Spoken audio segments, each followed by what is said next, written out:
Class 8 students, मैं आकांक्षा पालीवाल, जिससे आप सभी अवगत हैं, आपकी हिंदी अध्यापिका। पिछली कक्षाओं में हम लोगों ने जूम के माध्यम से अपने 2 पाठ संपन्न कर चुके हैं हम लोग, जिसमें कि पाठ 1 ध्वनि और पाठ 2 लाभ की चूड़ियाँ रहा। अप्रैल माह की कक्षाओं में जो हमें पाठ संपन्न करने हैं वो पाठ 3 और पाठ 4 हैं, जिसमें हम माह की शुरुआत पाठ 3 बस की यात्रा से शुरू करेंगे। तो देखिए, बस की यात्रा में लेखक ने जो विवरण किया है, जो वर्णन किया है, वो क्या है कि एक बस है जिसकी स्थिति अत्यंत दयनीय है। अत्यंत दयनीय स्थिति होने के कारण हर यात्री उस बस में बैठने से झिझकता है, डरता है। उसके अंदर एक गंभीर दया का भाव भी समाहित रहता है कि वो इतनी वृद्ध, इतनी ही झिझली सी प्रतीत होती है कि ऐसा लगता है कि मानो कि जब हम उस बस में जाकर बैठे तो ऐसा ना हो कि वो बस ही कहीं धंस जाए। तो चलिए हम अपने पाठ की शुरुआत करते हैं। पाठ का सार है, लेखक और उसके मित्रों ने तय किया कि शाम 4 बजे की बस से वे पन्ना जाएंगे। पन्ना एक स्थान का नाम है बेटा। वहां से इस कंपनी की बस सतना के लिए घंटे बाद मिलती है, जो जबलपुर की ट्रेन पकड़ा देती है।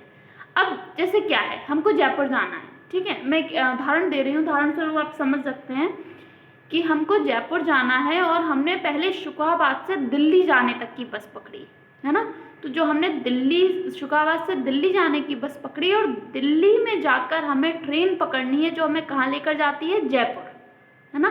तो ठीक उसी प्रकार यहाँ भी यात्रियों ने क्या किया, लेखक और उनके मित्रों ने क्या किया कि वे पन्ना जाएंगे और वहाँ से इस सतना के लिए घंटे बाद मिलती है, जो जबलपुर की ट्रेन हमें पकड़ा देगी। आगे देखिए, 2 लोगों को सुबह काम पर हाजिर होना था। मतलब उन्हें ऐसा अपना समय का विवरण करना था, ऐसा वर्गीकरण करना था कि वो पहुंचकर अपना सुबह का जो काम है, उनका जो भी व्यवसाय है, उसको कर सकें। अतः यह रास्ता अपनाना ठीक समझा गया, जबकि समझदार लोगों ने शाम की बस से सफर करने के लिए मना किया था, पर वे नहीं माने। जो वहाँ के रहने वाले लोग थे, जिनको इस पूरी स्थिति से अवगत थे, जिनको इन परिस्थितियों का पता था, बस के बारे में पता था, उन लोगों ने कहा कि इस बस से यात्रा मत करो, लेकिन वे नहीं माने। बस बहुत बूढ़ी अर्थात पुरानी थी, अत्यंत झिंझली थी। उन लोगों को तो बस पूजा के योग्य लग रही थी। उनको ऐसा लग रहा था जब उन लोगों ने इस बस को देखा कि इस बस को एक जगह खड़ा कर दिया जाए और सिर्फ इसकी पूजा की जाए। इतनी झिंझली बस थी, क्योंकि उसकी दशा वृद्ध स्त्री जैसी थी। आप सबको पता है कि एक जो वृद्ध स्त्री होती है, जो एक बूढ़ी औरत होती है, उसकी सारी त्वचा एकदम इतनी झिंझली सी हो जाती है कि वो एकदम लटकने लगती है त्वचा एकदम, और उनके अंदर स्फूर्ति मात्र नहीं रह जाता कि वे किसी भी काम को अत्यंत स्फूर्तिपूर्वक कर सकें। वृद्ध स्त्रियों की हालत ऐसी होती है। और ये जो बस है वो भी ठीक उसी प्रकार लग रही थी कि मानो कि वृद्ध स्त्री हो। बेटा यहाँ पे जो बस है उसका मानवीकरण किया गया है, मतलब उसको एक वृद्ध स्त्री के माध्यम से दिखाया है। बस कंपनी के हिस्सेदार ने बताया कि यह बस भली प्रकार चलती है। भली मतलब अच्छे तरीके से चलती है। डॉक्टर मित्र ने कहा कि यह बस अनुभवी है और हमें अपने बेटों की तरह गोद में लेकर चलेगी, हमें कोई दिक्कत नहीं होगी, ये बस बहुत आप सबको ये बात पता है, जो जितना पुराना होता है उसके पास अनुभव उतना ही बढ़ता जाता है ना। कोई भी हम व्यवसाय ले लें, कोई भी कार्य ले लें, जिसको हम जितना कर लेते हैं, जितने सालों तक कर लेते हैं, उसका अनुभव क्या होता है, उतना बढ़ता जाता है। तो उन्होंने ये कहा कि ये बस बहुत अनुभवी है और हमें अपने बेटों की तरह गोद में लेकर चलेगी।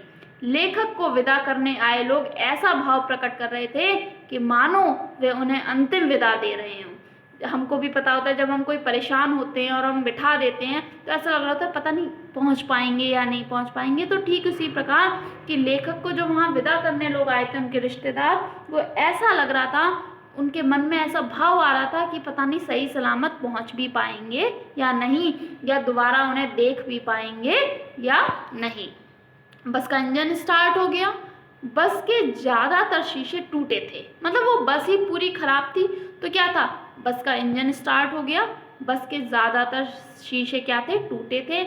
ऐसा लग रहा था जैसे इंजन उनकी सीट के नीचे हो, बस के सभी हिस्से आवाज़ कर रहे थे। इंजन कहाँ होता है, आगे की साइड होता है, लेकिन जो व्यक्ति जहाँ बैठा था उसको ऐसा प्रतीत हो रहा था कि इंजन कहाँ लगा है, उसकी सीट के नीचे ही लगा है, चाहे वो व्यक्ति आगे बैठा हो और चाहे वो व्यक्ति पीछे बैठा हो, उसको ऐसा प्रतीत हो रहा था। आवाज़ आ रही थी बस में, अत्यंत आवाज़, एकदम तीक्ष्ण आवाज़ आ रही थी। अचानक बस रुक गई, पता चला कि पेट्रोल की टंकी में छेद हो गया। बस का ड्राइवर बाल्टी में पेट्रोल निकालकर उस पर नली से इंजन तक पहुंचाने लगा। लेखक को अब इस पर बिल्कुल भरोसा नहीं था और डर था कि बस किसी पेड़ से टकरा जाएगी। बस फिर रुक गई। उसका इंजन ठीक हो गया तो वह बहुत ही धीमी रफ्तार से चलने लगी। जब बस पुलिया पर पहुंची तो उसका टायर क्या हो गया, फट गया। स्पीड कम थी, चलने की गति जो थी कि वो क्या थी, कम थी, नहीं तो बस नाले में सीधी जा गिरती। काफ़ी देर बाद एक पुराना टायर लगाया गया तो वह कहीं चली। वो होता है ना कि चीज़ें जब खराब होती हैं और हमें कभी जल्दी जाना होता है बेटा, तो बहुत सारी रुकावटों का अनुभव करना पड़ता है ना, सामना करना पड़ता है। तो ठीक ऐसा ही उन लोगों के साथ भी हुआ, बस फिर कहीं चली। तो लेखक ने बस के पन्ना समय पर पहुंचने की उम्मीद छोड़ दी थी। क्या होता है, जब हमें पता होता है कि आगे हमें इतनी कठिनाइयों का सामना करना पड़ेगा, तो हम क्या होते हैं, कुछ समय के लिए तो परेशान होते हैं कि अरे कैसे होगा, कैसे नहीं होगा। फिर एक थोड़े से समय के लिए अपने मन को समझाते हैं कि ठीक है, जो होगा उसको हम देख लेंगे। तो लेखक ने बस के पन्ना समय पर पहुंचने की उम्मीद ही छोड़ दी थी और बस सबके बीच खूब हंसी मजाक होने लगा। सबको यह लगने लगा कि जो होगा वो देखा जाएगा। अब चाहे समय पर पहुंचेंगे तो हम ट्रेन पकड़ लेंगे और नहीं पहुंचेंगे तो हम नहीं पकड़ पाएंगे। सब ने अपनी व्यथा, अपनी पीड़ा, अपनी चिंता को एक किनारे रख दिया और सब खूब हंसी मजाक करने लगे।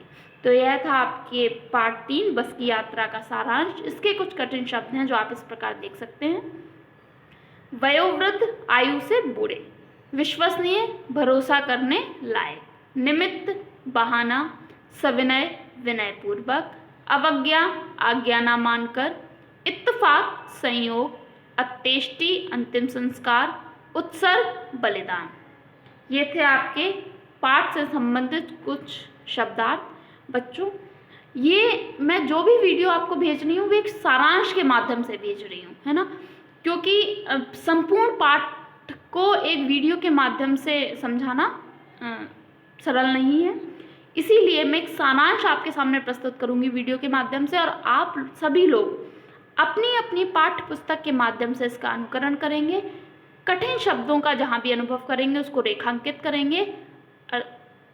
उसके बाद आप मुझसे फ़ोन पर मुझे फ़ोन करके पूछ सकते हैं जहाँ भी आपको कठिनाई का अनुभव होगा।